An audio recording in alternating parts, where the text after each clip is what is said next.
langsung ke pick up. Halo teman-teman, kembali lagi di Ruang Ngobrol. Nah, kali ini aku, Jojo dan Nanas akan membahas satu komik lokal lagi. Ini adalah komik lokal yang kalau nggak salah aku dapatkan di Komikpara 3. Sudah lama sekali. Komikpara 3 itu akhir 2024 di bulan Desember.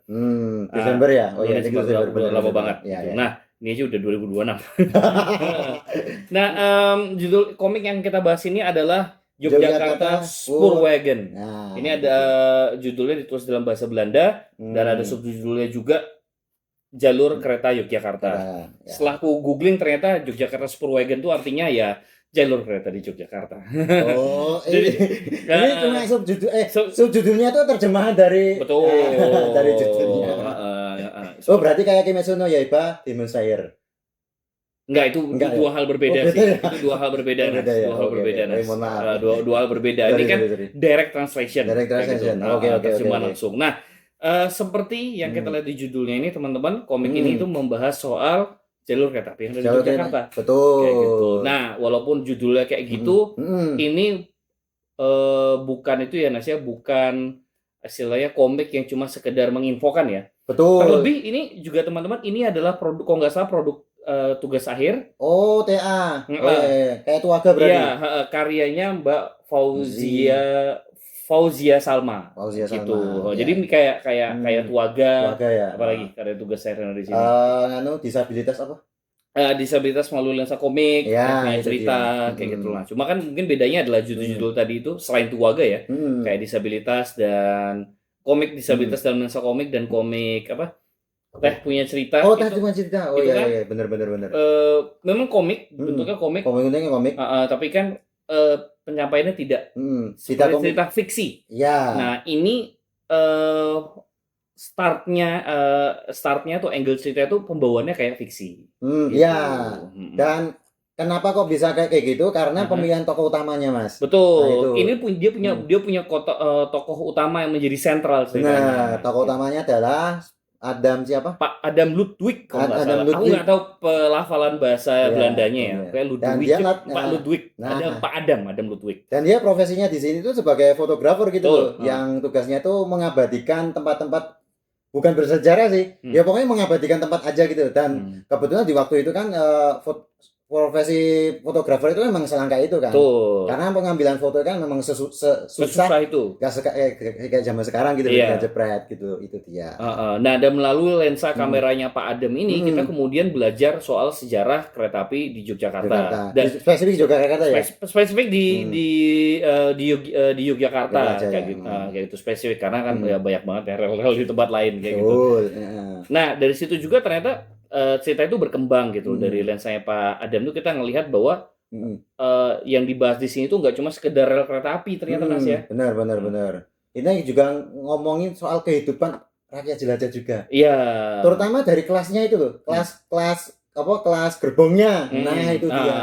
Nah, cerita ini sendiri itu sebenarnya terbagi menjadi 3 bagian, teman-teman. Sebentar, mana tuh?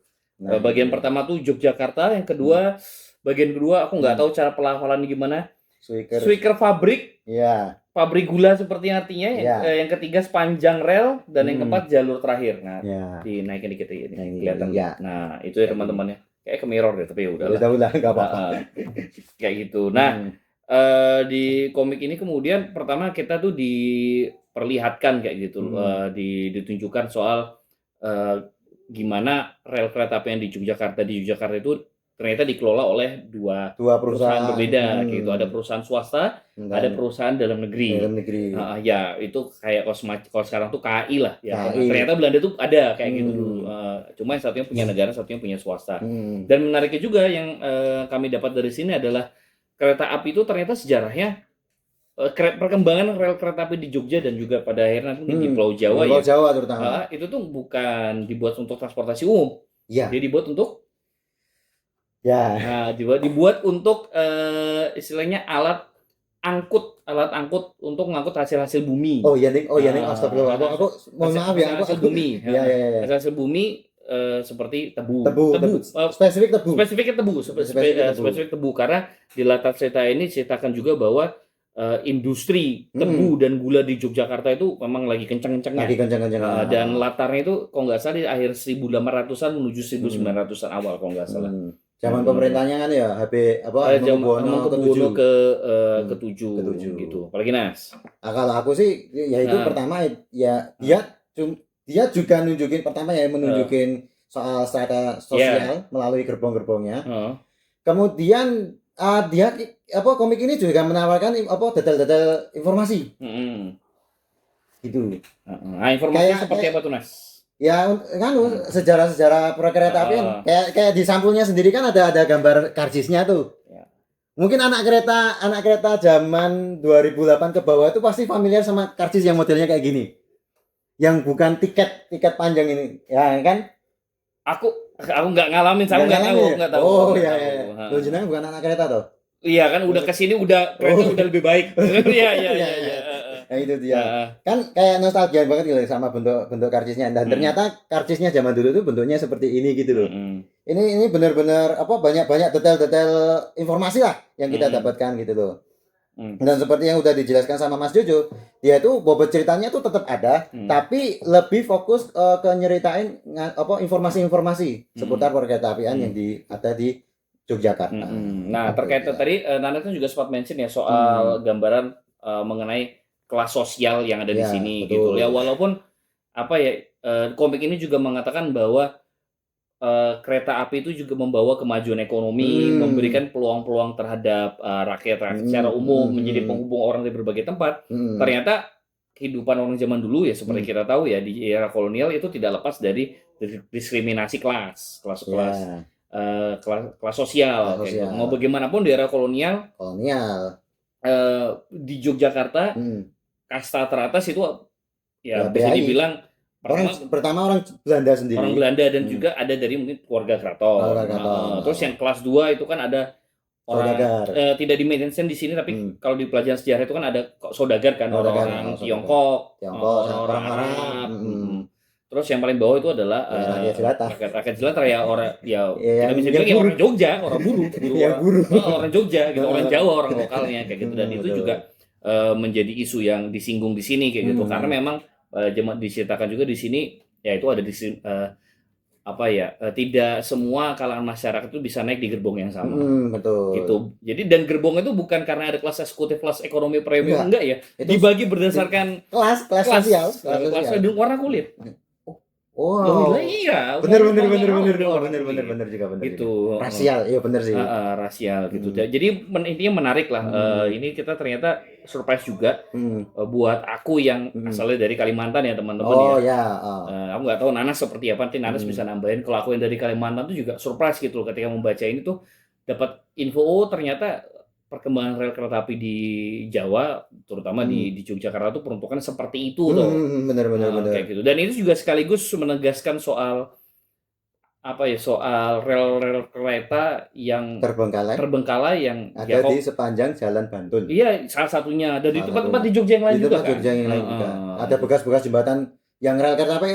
Pokoknya kalau kalian jalan Jogja Magelang, pasti nemu itu. Jalur rel kereta yang terbengkalai itu salah satunya. Dan itu juga menjawab pertanyaan-pertanyaan itu soal hal seperti itu tadi. Dan itu dirangkum dengan sangat baik di sini. Sama. Aku surprise akhirnya jadi tahu sejarah kan aku rumahnya ada di daerah Kasihan ya. Dan Kasihan itu dekat kan pabrik gula Madukismo. Nah, aku berinteraksi langsung dengan tempat bersejarah yang dimention sama ini gitu loh. Ada dan di sini kan juga disebutin ex stasiun kayak Ngabean, Pinongo yang ternyata ya dekat sama Madukismo dan sebagainya. Aku jadi ternyata dulunya seperti ini gitu loh tempatnya gitu loh. Dan gauknya tuh lebar Mas, nggak gauk yang sekarang gitu loh. Nah, dan ternyata emang ya itu loh, itu membuat nambah itu loh, surprise, nambah pengetahuan. Bahkan buat kamu yang tinggal di Jogja ya. Di Jogja, itu loh. Gitu. Nah, hal lain lagi yang mau aku sampaikan terkait komik ini ya, Nas dan teman-teman itu adalah soal art style. Wah, monggo. Soal art style-nya di sini kamu dulu deh. Soal art style menurutmu gimana di sini? Kalau aku nggak ada yang gimana banget sih. Dibaca tuh enak, tapi ya tetap capek bacanya karena ya too much tulisan sih. Iya, Tapi somehow yang nggak gimana-gimana banget gitu loh. Iya. Nah, itu memang ya teman-teman ya, sekali lagi karena memang ini adalah komik yang informatif. Dia menggunakan pendekatan fiksi untuk menyampaikan sebuah informasi sejarah, maka memang harus dimaklumi komik ini memang bisa dibilang ya teksnya agak berat. Heavy text. Heavy text. Aku pengen nyebutin itu lupa. Kayak gitu karena di sini tuh cerita informasinya itu disampaikan oleh Pak Adam yang melalui yang sedang menjalankan tugas motret sana sini. Ya, betul. Kayak gitu. Dari segi arsal kayak gitu. Terus kalau dari kalau menurutku ya teman-teman ya dari segi arsalnya sih ini cukup oke ya menurutku ya. Ini juga ya ini khasnya komik lokal lah ya. Kayak gitu. Cuma kalau menurutku pribadi ini memang gaya penggambaran karakternya itu cukup manga. Cukup Jepang di beberapa momen. Kayak ada momen-momen kita ngerti lah ya, misalnya kayak ya mana tuh nih.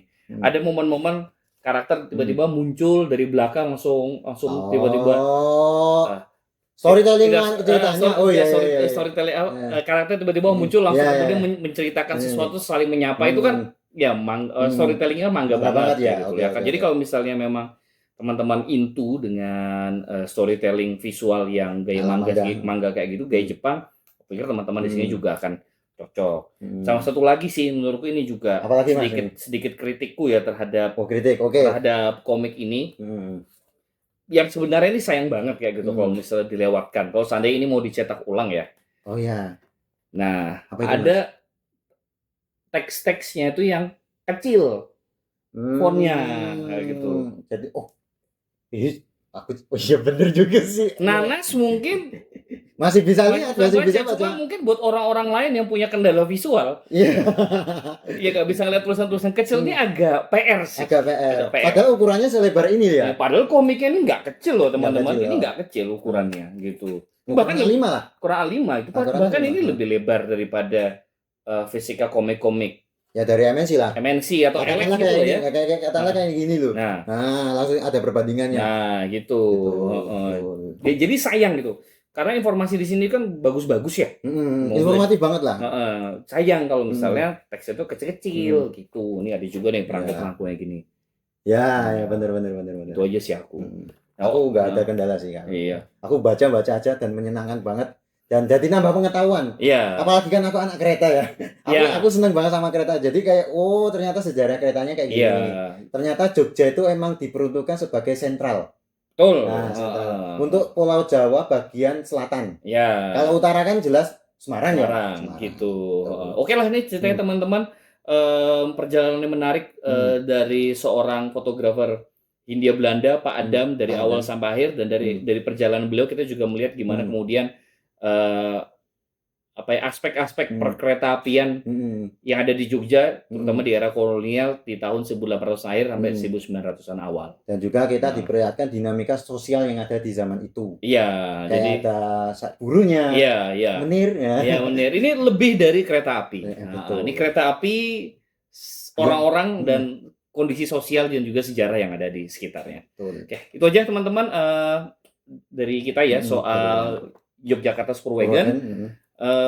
Kalau mau ngobrol-ngobrol soal komik ini silahkan, karena komik ini juga sudah cukup lama ya rilisnya, pasti pembacanya juga cukup banyak. Dan Sauku juga nih cukup laris juga sih untuk komik para ya. Kan jenengan yang beli ya. Iya. Aku kan cuma numpang di Kuratoru ya. Oke, itu aja teman-teman ya. Sekali lagi jangan lupa ngobrol-ngobrol kolom komentar, jangan lupa like, share, subscribe dan klik tombol hype. Biar obrolan soal komik ini makin luas. Itu aja teman-teman review kami soal Yogyakarta Spurwagon. Sampai jumpa lagi di review komik lokal berikutnya. Dah.